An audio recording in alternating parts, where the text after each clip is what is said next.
Şimdi bu maske bizim sağlığımız için yararlı olduğu için kullanıyoruz. Tabii ki maske takacağız. Bu maskede bizim sağlık ekiplerimiz, çalışanlar, herkes seferber olmuş. Yani bu çalışan kamu görevlileri hepsi. Biz de onların hem yardımcı hem de kendi şahsımızın sağlığımız için ve yakınlarımız için, çevre için tabii ki bu maskeyi takacağız.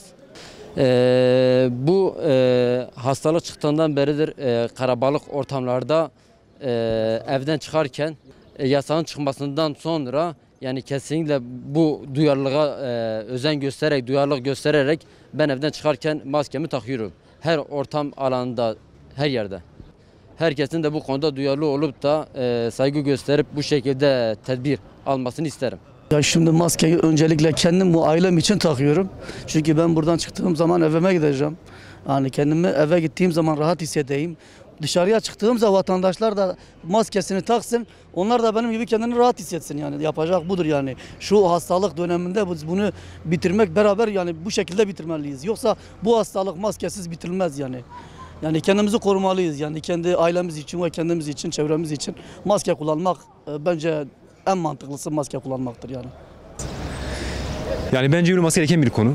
Yani toplum olarak bunu uymamız gerekir. Bulaşıcı bir hastalık. Hani kimsenin hayatına biz riske atamayız biz. Hani en başından da kendi sağlığımızı düşünerek biz hani maske alıp eğer dışarı çıkarken topluma giderken hani takmamız gerekiyor bence. Bu alınan karardan dolayı zaten ben de maske alıp topluma çıktım. Hani sosyal hayata çıkarken ben maske takıyorum zaten.